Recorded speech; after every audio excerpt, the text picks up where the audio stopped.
Coach, we'll start with the opening statement from you on tonight's game and then take questions. Yeah, obviously extremely disappointed. We didn't come out first half. It didn't play well. You know, they played man coverage. We played man coverage. Their offensive line did a great job of protecting their quarterback. Made it hard to play man as long as we tried. Our offensive line struggled. And, you know, I told the guys at halftime after it had gotten out of hand a little bit, we needed to respond, you know, and win the second half. And I thought we did play a lot more zone in the second half. Offensively, we ran the same stuff. We just executed it better. We pro'd better. We adjusted some of our protections for number 4. He's a good player. And I thought, obviously, we did win in the second half. So, but really frustrated. We have to do a better job. You know, our goals are in front of us, but we need to respond. And we got some things we got to figure out and get the right guys in there and put them in good situations. But I was happy with the way they came out in the second half because it's really easy to roll over in that situation. And they didn't, and they fought. And so I'm proud of them for that. But we got work to do.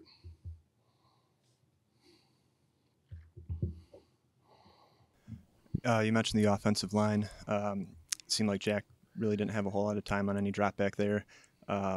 What did you see in the game from them? Maybe specifically the tackles and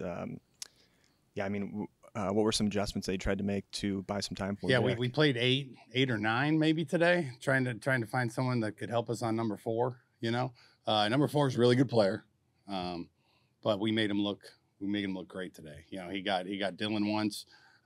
You know, Jack played right, Matt played right, and Vandervest played right tackle. You know, because that was a major issue. They're playing man coverage outside. And Corey and those guys are doing a good job getting open. Too many drops. We got to be better with that, but I thought they were getting open and giving them a chance. It was just Jack was under duress most of the day, you know. And then run game-wise, we had an average run game. You know, we got down so fast, you're going to throw it more in those games. But I thought Vandervest did a good job at the end. I got to watch the film. You know, we were rotating the guys through to try to find the right 5. We knew that coming into the year that was going to be a young group. You know, and then we just went against the veteran group, and they got after us because we couldn't sit back there. We did change some protections in the second half to help them. We started chipping them, helping them a little bit, and that helped them. And we're gonna have to watch film to figure out who the best 5 are because it's a major part of an offense. You know, and we're not executing at a high enough level. Could you see any position shuffling? Like I guess before the season, Dylan was a guy who spent pretty much all of his career inside, and then he moved out to tackle this year. When you say reassessing the 5, could you see any guys like moving positions at this point in the season? I don't think so. Matt plays multiple. Matt plays in and out, so he could, when we figure out where he fits in the equation, he could be in or out. But Dylan came in as was a tackle until we only had one spot open up at the offensive line, so that's the only reason he ever played right guard. So him moving out, you know, other than the first time, I think he did a pretty good job on number 4. It was the right side that we struggled with, you know, and we started chipping, like I said, and some of that stuff.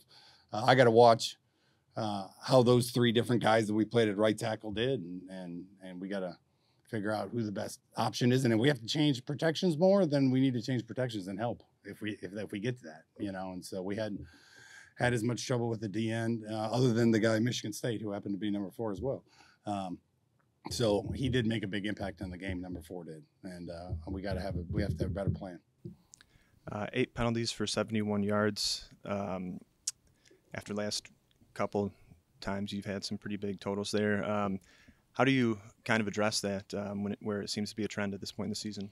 It's just discipline. You know, we have to continue to you talk about it during the week of practice, and you got to figure out what they are. You know, offsides is one thing.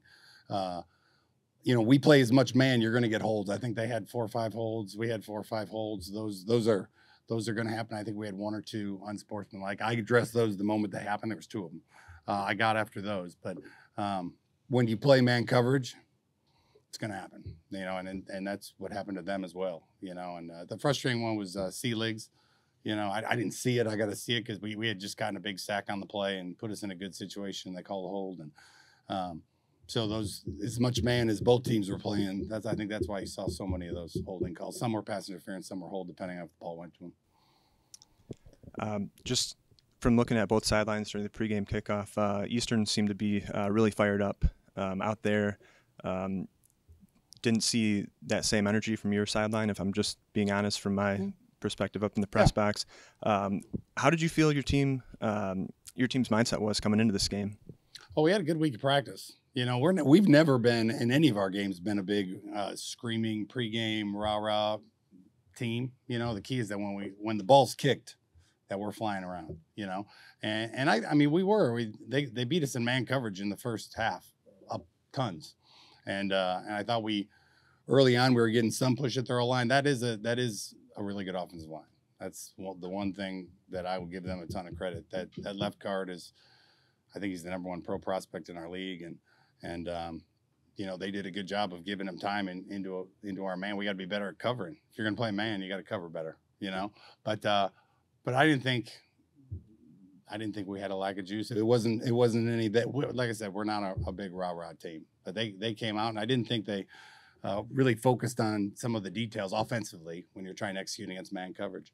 And that's why I challenged them at halftime, and I thought they responded, which is good because they're going to need to keep doing that. We got 6 more games, and they're big ones. And we have to be better. It's the first time you've given up 35 points and a half since the BYU bowl game in 2018. First time to a MAC team since against Ohio 2 weeks before then in 2018, which is Caleb Allaby's first start. But anyway, the defense, you know, it really probably hasn't been the team's biggest problem heading into this week. But probably not their best game today. Just talk about you know, what you saw from them and what they really need to improve on. If we're going to come after the quarterback, we got to get there, right? And that's the truth of the matter. Coverage wise, I don't think they hit us over the top. They had D-Jack down the sideline. They threw a back shoulder on Kanai. But I thought, you know, we knew they were going to run the ball with their starting quarterback back. They threw it, and they had a nice combination of the two, you know, but you know, I think if we're going to have a great front, we got to get after the quarterback. And if we're not, we got to get to zone faster, you know, which I think we did a good job of the second half. We still brought some pressure, but played a lot more zone and took a lot of pressure off the corners so they didn't have to play as much man. And I thought that was a good adjustment. We need to make it earlier, you know, and we got to find a way to get home, you know. So it's I know they're frustrated. We've been leaning on them a ton, and we're going to continue to lean on them. And we got to get better, make adjustments faster.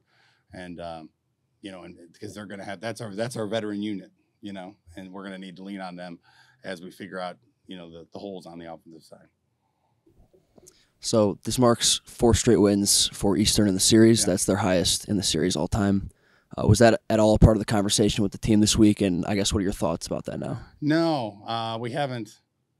We didn't really discuss that. We talked about turnovers. I mean, that was the name of the game last year. We talked about how the fourth quarter, when it came to another close game, you know, most MAC games that we've played have come down to 1-score game, and we had to take care of the ball. I think we had the 1 turnover today by Jack in the pocket, but we didn't talk about we talk about the next game, you know, period, the end, and we don't talk really even about we let them know about the Michigan MAC trophy and stuff like that, but we don't really hammer it home. It's just them showing up, knowing what's coming, keeping their focus and their details, and we didn't do a good enough job. They made plays in man-to-man coverage, and we didn't. You know, it wasn't any crazy schematic game when both teams came out there and said, we're going to man you up. And I was like, wow, this is an old school, simple, let's play man, let's try to get after the quarterback. And they executed, and we didn't. Thanks, Coach. Appreciate it.